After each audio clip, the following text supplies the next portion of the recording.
সূরা আল বাইনাহ। বিসমিল্লাহির রহমানির রহিম। আহলে কিতাব ও মুশরিকদের মধ্য হতে যারা কাফের ছিল, তাদের কাছে সুস্পষ্ট প্রমাণ না আসা পর্যন্ত তারা কুফর হতে ফিরে আসতে প্রস্তুত ছিল না।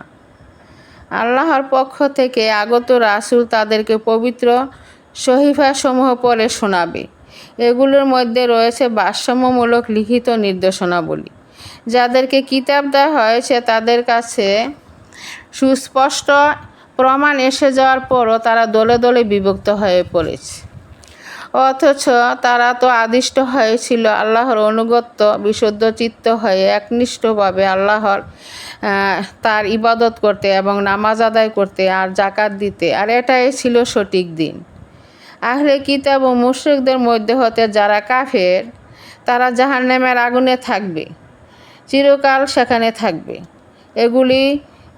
এগুলি হচ্ছে নিকৃষ্টতম সৃষ্টি। নিশ্চয়ই যারা ঈমান এনেছে এবং নেক আমল করেছে তারা হচ্ছে সৃষ্টির সেরা।